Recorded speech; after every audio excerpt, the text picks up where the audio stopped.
So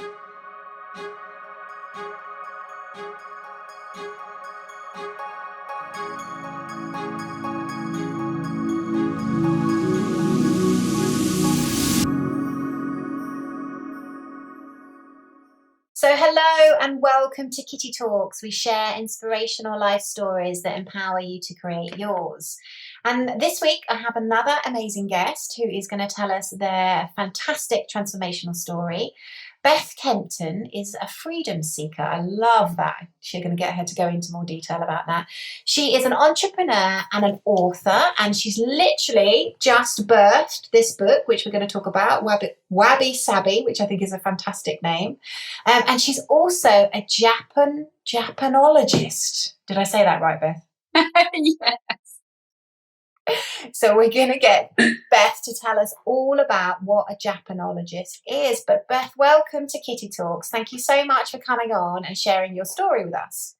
It's my very great pleasure. Thank you for having me. And thank you for giving us this opportunity. It's quite rare that we get to reflect on our own stories in the kind of format of a conversation like this. And I'm really looking forward to it. Yeah, and I can't wait to hear all of the amazing synchronicities that have happened in your life. We just had a short chat before you came on air, and you're doing some really interesting stuff. So would you mind just for the benefit of the tape and for the people listening who may or may not know about your work, can you just give us a sort of overview of what you're currently doing? Yes, hello everyone. I am Beth Kempton. I am a writer. I am a businesswoman. I have 3 businesses which I run with my husband and co-founders.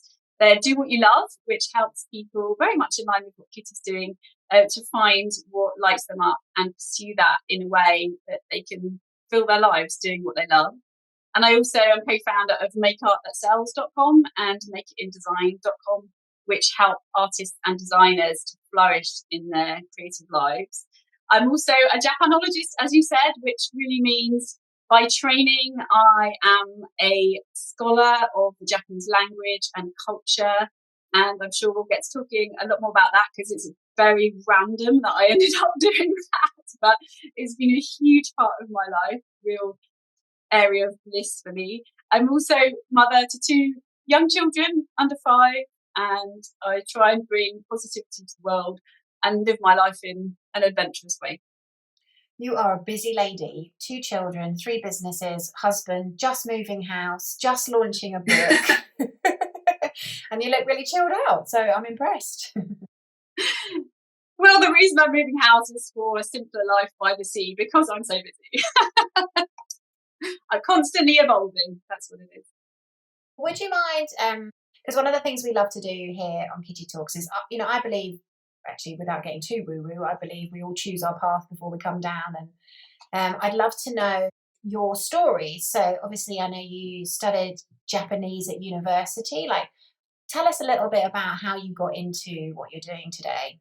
Well, I think there have been 3 real moments of transition in my life. And maybe it would be good to focus on those because when you look kind of from a bird's eye view, my life could look quite complicated in that I spent time in a lot of different areas of work and different industries and used different skills, but they really do mesh together. And those transition points have kind of shifted me between those different industries and opportunities. And I definitely don't see it as linear. Like looking back, I keep coming back to the same things in different ways, which means nothing is ever wasted. So that's been a big learning for me. But if I start with the very first one, it actually happened at 17 before I ever even thought about the Japanese language. And I was on a boat in the middle of the Bay of Biscay, racing in the Katasak tall ships race. And we'd just been through a massive storm and we'd come out the other side and everything was calm and everyone was below deck and it was just me at the helm looking around, and it was just like a mill pond and dolphins jumping around and really beautiful. And in my life at that moment, I was in the middle of my high school years. So just about to go into my final year and then off to university. I was doing 4 A-levels, very, very academic, on track to go to Cambridge and study economics and become an accountant. And it was completely mapped out at 17. I knew exactly what was going to happen in my life because that's what everyone told me I should do. And then I was just sat here on this boat in the middle of the Bay of Biscay, having this beautiful moment with the dolphins, thinking, I want to feel like this in my life, like every day, you know, part connected to something much bigger than myself, you know, really inspired, seeing the beauty of the world and on an adventure. And I don't think I'm going to get a whole lot of that if I stick to this path that I've planned out for myself. So I realised in that moment I didn't want to be an accountant, which was really quite life-changing, even though it sounds very small. It's made a huge difference to decide that then. And that I didn't know what on earth I wanted to do, and that I was okay with that. And then I just got on with my amazing adventure in the Bay of Biscay and came back home and told my parents that all the plans we'd so carefully laid were out the window. And I was going to go to university and study something that would take me on an adventure. And how did you come up with Japanese? Japanese? Well, as a teenager who's just had a massive aha moment might do, I looked at universities and said, well, if I study a language, I can go and live in another country for a year. But I hadn't done any languages at A-level, and universities wouldn't accept you if you hadn't done a language at A-level, unless you wanted to study something insanely difficult, like Japanese, Chinese, Russian, or Arabic. And so I did Eeny, Meeny, Miny, Mo. No. That's brilliant. That really is leaving it in the lap of the gods, isn't it? And so, yeah, absolutely. And it's so funny because I now, having studied it and having kind of watched because at my university, there were people studying all those languages, and I've obviously seen their career trajectories. And I know 100% Japanese chose me. Like, it was my language. I am not a linguist, except I feel like I was Japanese in a former life. Like, it's been hard work, but I've always had a really good ear for it, which makes no sense at all, and just felt really connected to it. So sometimes leaving it to chance, it's not quite as random as it may seem, I think. And then I went to university, and all my friends were doing essays and stuff like that, and I was sat there trying to learn how to say hello. Literally didn't know anything, and everyone else around me had some connection to Japan, so I was a real kind of outsider and was really bad at it, like really bad. And I got to the end of my first year. We went away in our second year, and my tutors called me in and said, we don't think you're good enough to go. You've nearly failed your language exams, and we're just worried about you going to the other side of the world on your own. And I was like, what? This was the whole point. Don't you understand? And so I convinced them to let me go, and I did. And I remember just so clearly getting off the plane at Kansai International Airport going, oh my God, like, they actually speak that language in my textbook. I've not been learning. And I lived with a homestay family who spoke with a very heavy Kyoto dialect, didn't speak any English, and was just really thrown in at the deep end. And it was amazing. I felt so free, and there's something really magical about Japan. I don't know if you've been. No, I haven't. It's definitely on my list. No, I haven't. I'd love to. Like, I love the culture is the thing that intrigues me. Yeah, and there's just something in the air that it's very hard to put your finger on. But I always felt like I could do anything in Japan. I mean, I had my own TV show in Japan. I mean, what? Just I felt like I could do anything, even though I was really bad at the language to start with. And I just threw myself into it completely, which is also another real lesson I've learned. You can learn anything. You can, really put your energy and attention on something and soak it all in. And in the end, I ended up getting a master's degree in Japanese, and I went back after uni, and I worked there for many years. And yeah, so that was my first turning point that got me there on that big adventure. Well, that's incredible, because they say, don't they, for languages especially, like total immersion is the best way, because you just have to adapt, and you just, you have to totally surround yourself in the culture and the language to start to tune into it. But still takes guts, actually, Beth. Yes. A lot of guts. Or just teenage complete lack of fear. Maybe.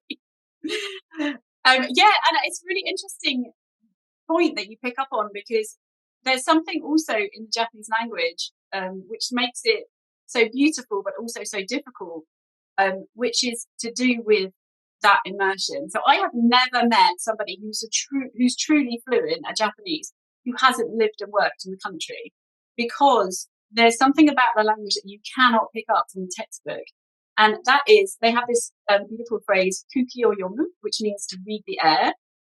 And you, like in a meeting, people will say something, but what they're saying is just the tip of the iceberg, and the real meaning is unsaid. And it's not as simple as body language, because Japanese people don't actually move very much when they talk.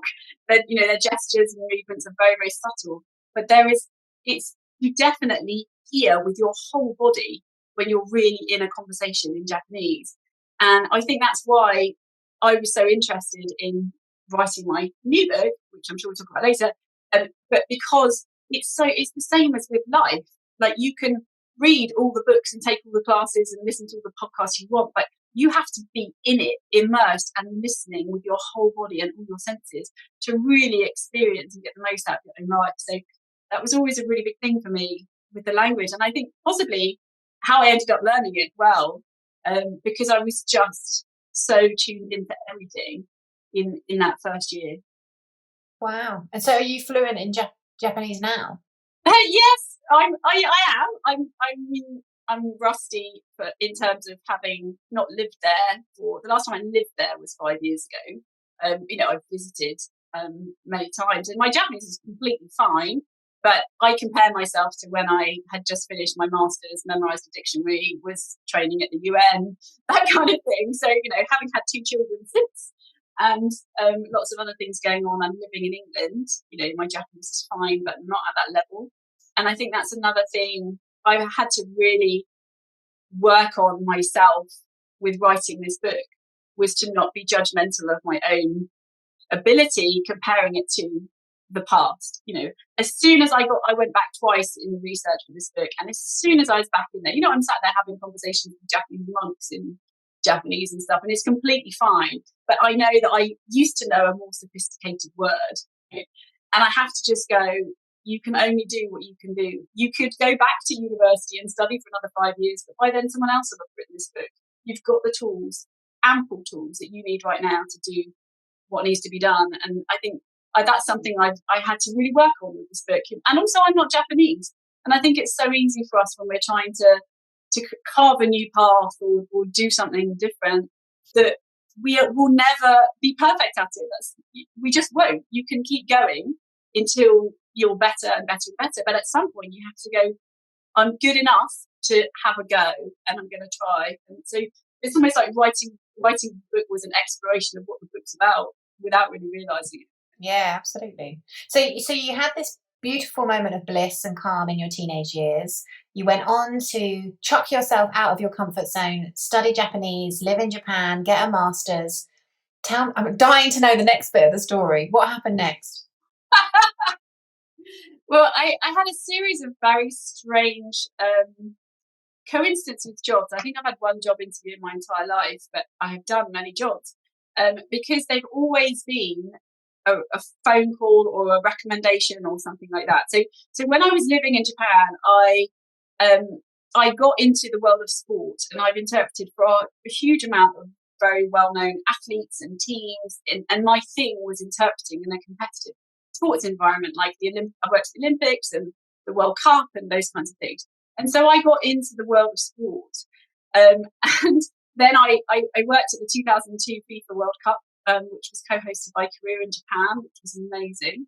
And then came back and did my master's. And at the end of my master's year, I got a phone call out of the blue saying, this is UNICEF headquarters in New York.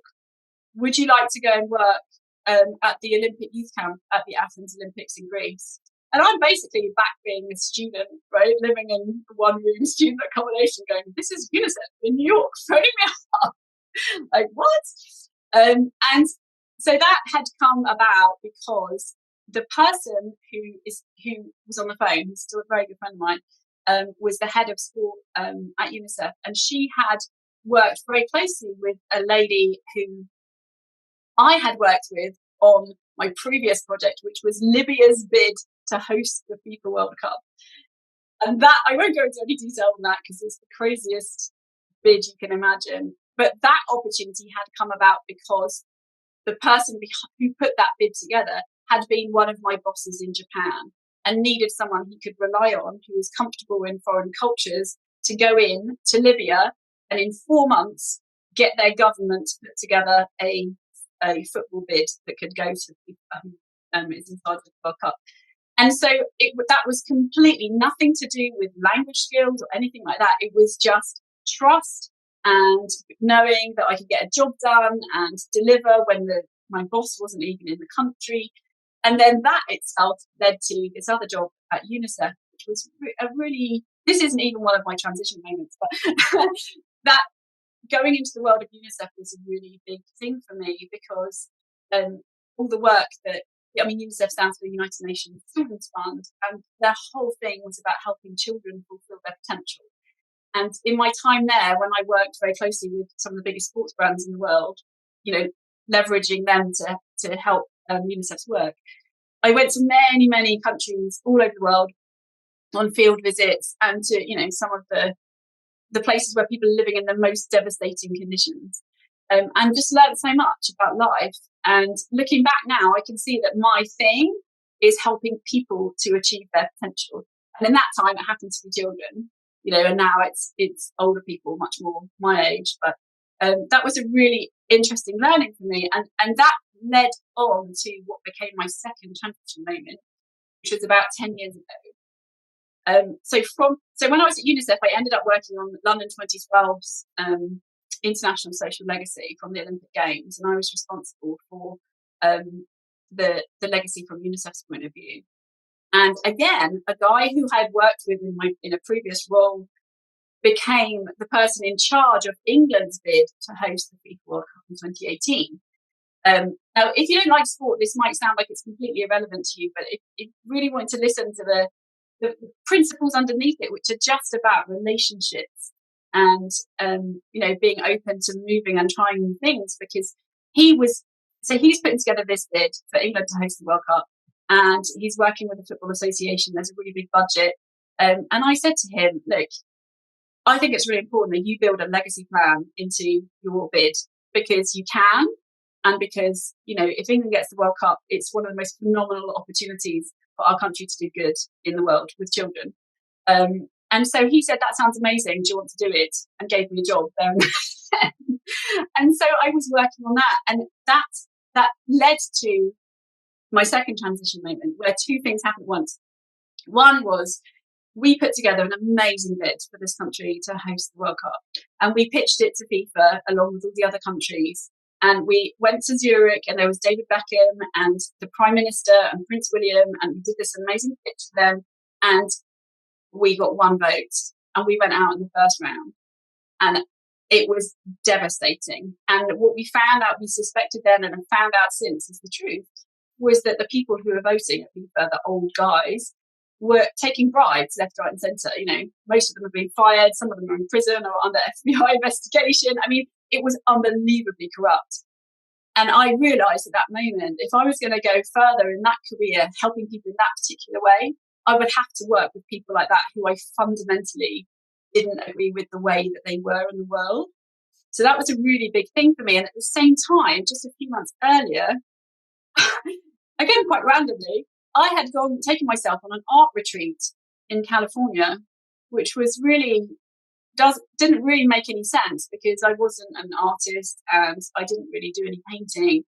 But I read a wonderful book called Taking Flight by an artist called Kelly Ray Roberts. And I read it and I just thought, I want to meet this woman. So I went on she had a website then, even like 10 years ago. And I went on there, realised she's teaching this workshop, booked the workshop, and then realised it was in San Jose, like several thousand kilometres away. So I just got on a plane. I got on a plane and I was sitting there on the plane going, what are you doing? Like, you're going to a workshop full of artists and you have what you work in the world of sport, you're too busy, you don't have time, this is really expensive, what are you doing?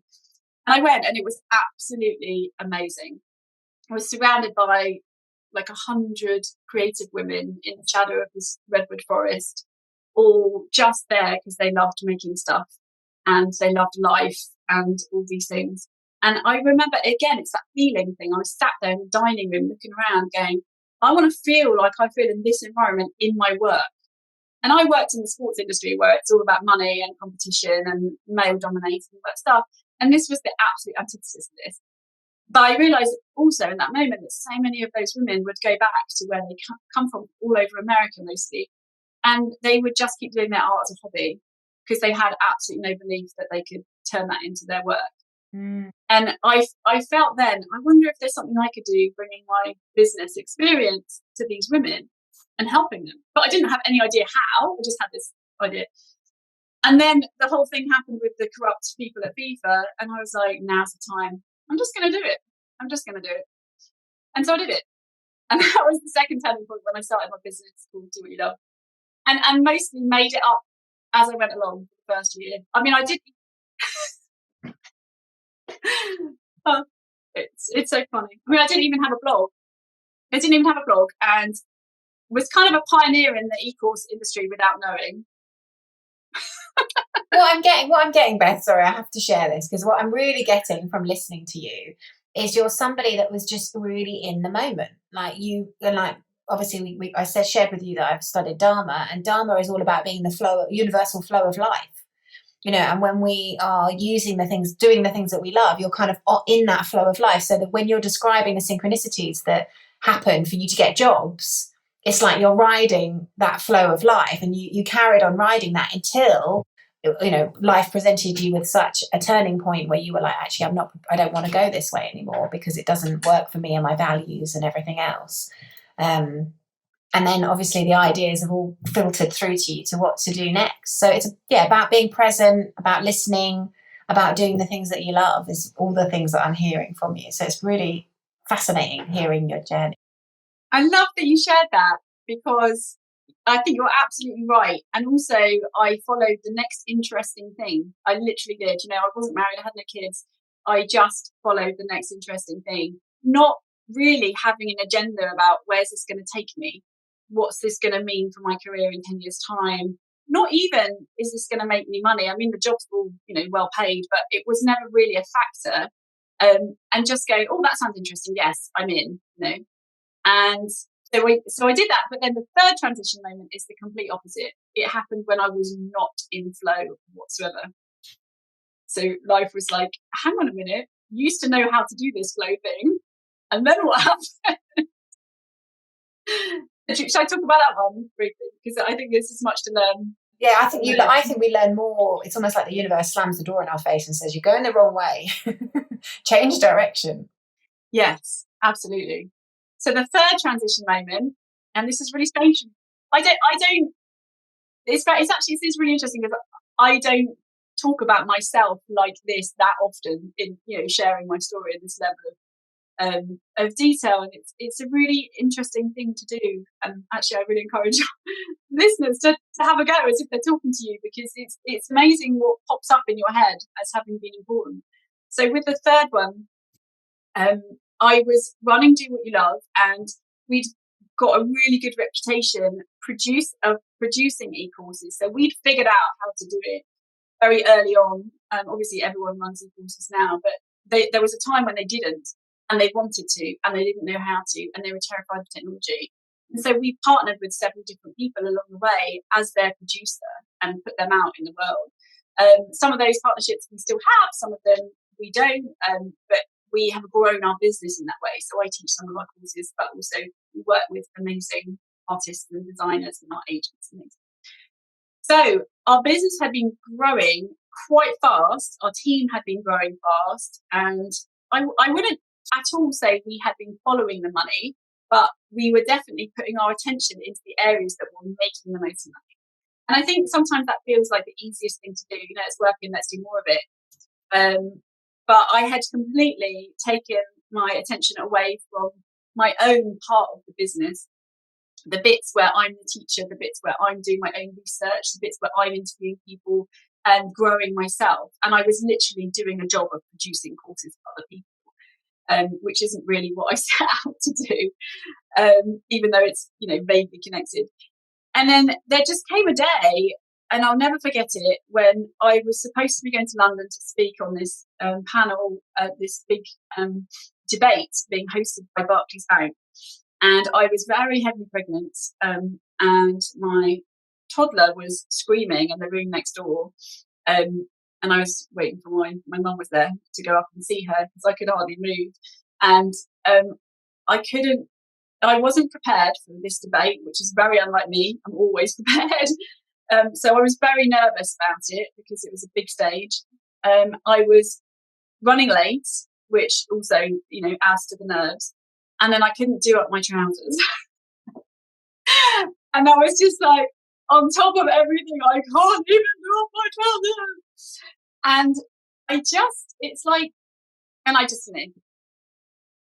collapsed on my bedroom floor, so many people, all the good people, Elizabeth Gilbert, everyone, Cheryl Strayed, all the good people have had a bedroom floor moment or a bathroom floor moment, right? And that was mine. And I just saw it's really weird. I kind of had this vision where it was not a vision like I was somewhere else, but I was seeing this girl in front of me on the Trans-Siberian Railway, watching humpback whales in Antarctica and these kind of adventures going on. And I kind of got caught up in this movie, and then realized, obviously, that was me, right? From 15 years ago, having these adventures and absolutely looking free and happy out over whatever she was doing in Bhutan, up a mountain or whatever. And then I was like, hang on a minute, what happened? I snapped back to reality going, what happened? Here I am on my bedroom floor, running a company called Do What You Love, creating my own business, creating my own life. And yet I feel more trapped than I have ever felt in my whole life.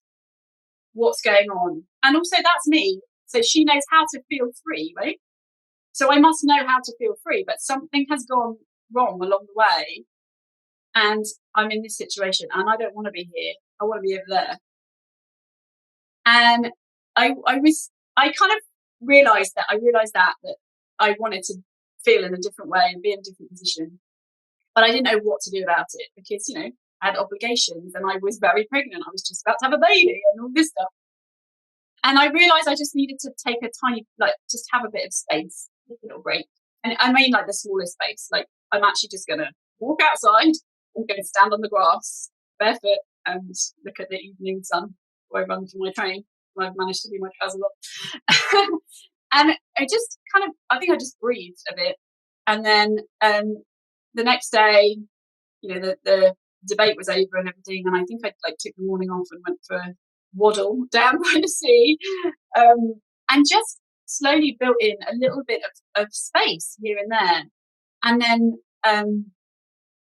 I talked to my husband about it, and he was like, "We're just about to have a baby. Why don't you take proper time off?" With my first baby, I took 4 days off. Wow. Horrendous. I don't know what I was thinking. Yeah. When she was 10 weeks old, we drove the entire length of England up to Edinburgh to produce and film an online course. When she was 10 weeks old, I'm just like, what? Just crazy. So this time I took 5 months off, which, with your own business, that's quite a long time. And I literally didn't send an email in 5 months.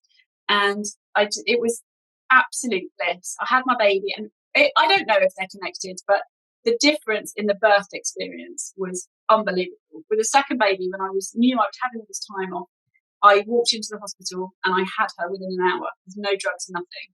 Just the closest I can imagine to what a blissful birth is compared to 3 days in the hospital with everything that I'm before. So that was kind of interesting for me. But I had this 5 months off, and I just walked with her up and down the sea and had a really nice summer and things. But I couldn't get this question out of my head, what does it mean to feel free? How did I go from feeling free to not feeling free? And how do I get back there? And I was, it was nice being off, but I also had the reality of I'm going to go back to work. So what is this? And it became a really big question. And so I actually started talking to my online community about it, because I was, still had connections and stuff in my online community. And I started to gather other people's experiences of the same thing, like when they'd felt trapped and if they were still feeling trapped or if they felt free, like what they'd done and how it changed. And I started to see a pattern in what people were saying. And basically it became this really big idea that I was like, this is a book. Like, I think this is a book. Because my brain likes to do something, right? So I actually, by the end of that 5 months, had my entire book proposal finished. And I came back from maternity leave with a book deal with Hay House, which was really unexpected and only happened because I made that space and let myself kind of sit with this really big question about my life for quite a long time. And that was really, I wrote myself free with that book, which is called Freedom Seeker. Wonderful. Yeah, we have to talk about it offline, but I'd love to talk to you about the Freedom Seeker and the Dharma connections, because I think I can see parallels between when you're doing your Dharma, when you're in that flow, and then obviously when you off track, when you're not, like you were saying, that you were doing things that weren't your passion, they weren't your joy, they weren't the things that you were set out to do, and you ended up feeling trapped. So the correlation between doing the bit that you came for, the bit that you're really passionate about, and the bit that really lights you up. Yes, I would love to have that conversation. I will send you a copy, and then maybe we can. It's really funny you say that, because what happened that getting that book, as is always the way, getting the book deal is the thing that we get excited about, and then you actually have to write a book. And I was like, whoa, okay. I had 6 months to write a book with a tiny new baby, and just come back to work. And I basically spent the first 4 months writing an Excel document and moving chapter structure around and going, I don't know what I'm doing. And then, I had all this information, research and stuff, but I had no idea how to turn it into a book. And then my husband, again, bless him, looked over my shoulder one day and he's like, that's the same Excel document you've been playing with for like weeks. You need to go on an adventure. And so he booked me a ticket to Costa Rica. I'd never been. Oh, wow. And it was extraordinary. So I wanted to stay. Yeah. And I decided I wanted to stay in a yoga hotel, but it was peak season for yoga retreats and stuff, and everywhere was packed out. And I found this amazing hotel with a huge outdoor yoga studio overlooking the jungle and the ocean and all this. And I was like, I want to go there. And so I got in touch with them, and they're like, no, we've got no room. And I was like, oh, please, I'm trying to write a book. I really need to come. And they found me a room. And then when I got there, I swear to you, this is true. The manager came up to me and she said, welcome to Costa Rica. And everyone else in the hotel was just cancelled until the only guest. What? And as you're here to write your book, and there's no other guests, we thought you might like to have your writing table in the middle of that yoga studio, the most beautiful yoga studio in the world, overlooking the jungle and ocean. It was unbelievable.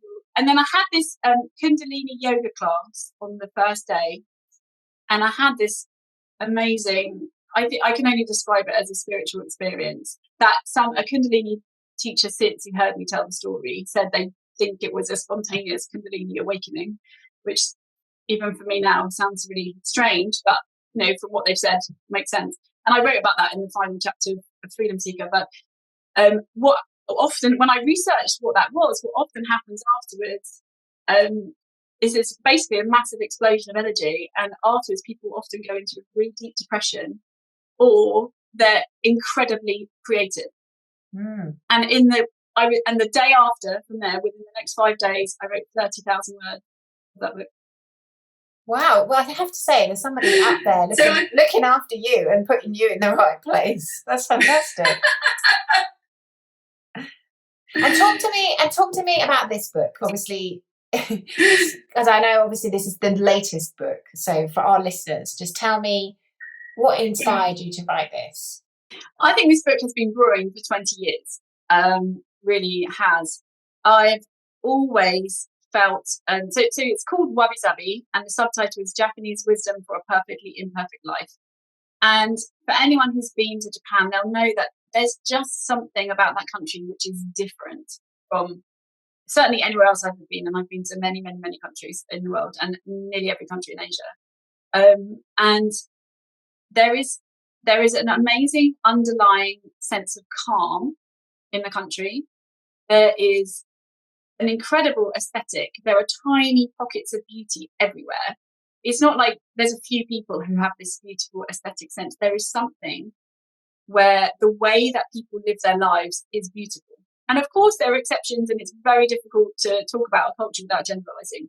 But there is definitely something there which is quite arresting, actually, and is very difficult to put the finger on. And so there's that going on. And then over here, back in my world where I'm, supporting thousands of people to kind of follow their dreams and come up against all these obstacles and stuff, a really big thing that you'll know very well that's a problem for people is confidence and fear.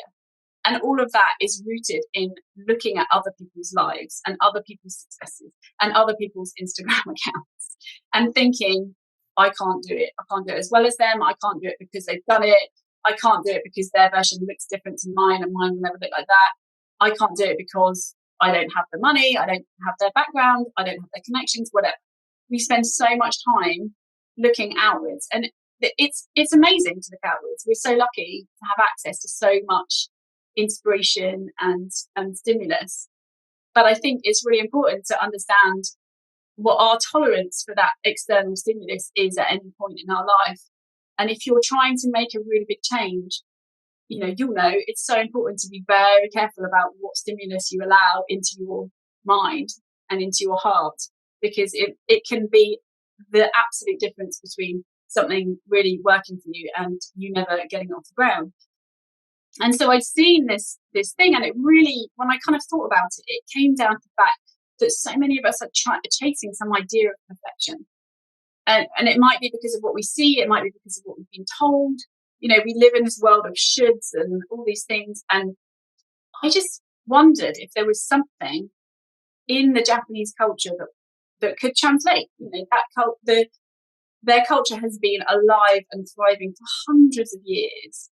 And there was this beautiful aesthetic philosophy beneath it that I really wanted to investigate, and wondered if there are life lessons that we could apply in our own lives. And, for me too, I do exactly the same thing. Of course I do. Bringing out a new book, for example, that's a huge, vulnerable, creative endeavor.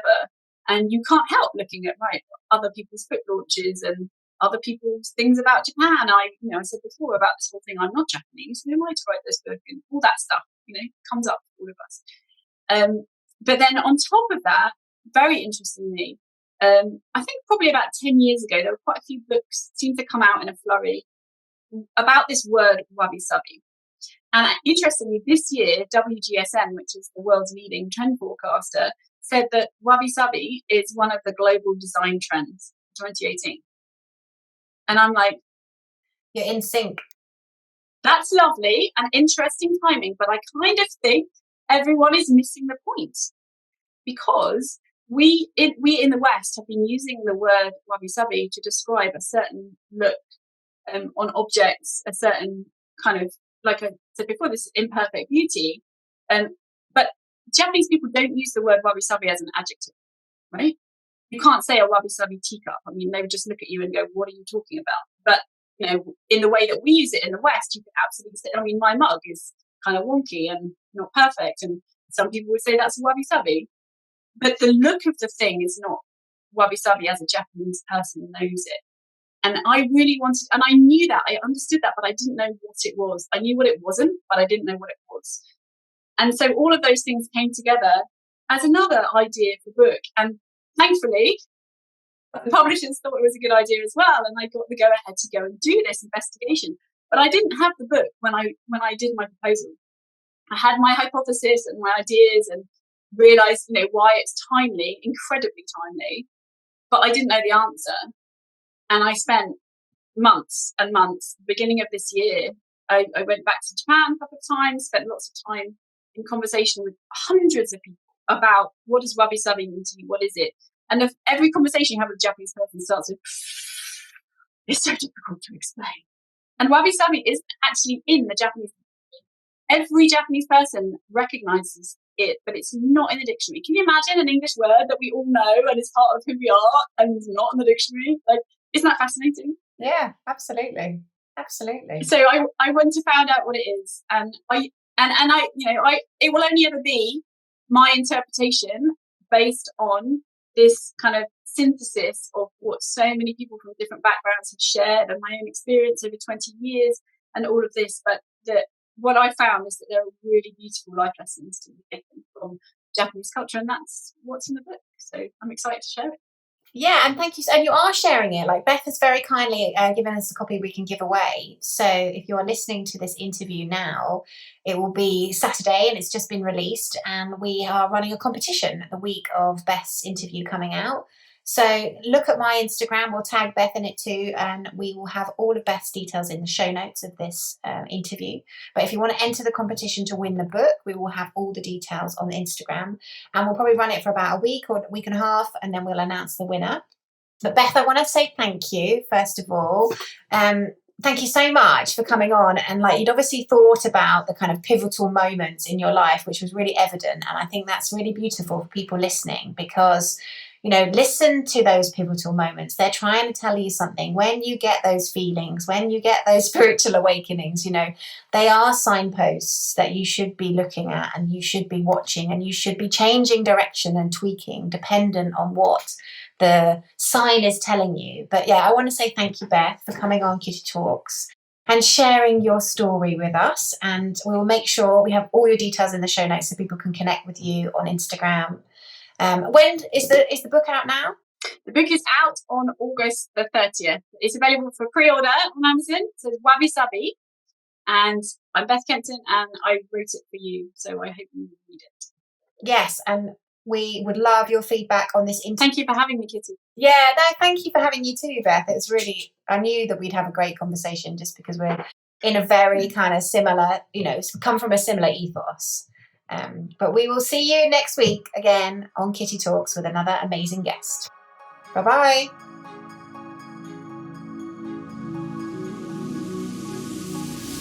This podcast was sponsored by my Do Your Dharma course. Create a life so good that you pinch yourself. This 8-week online course demystifies Dharma and shows you how to tune in to why you're really here. Go to www.kittytalks.com/do your Dharma.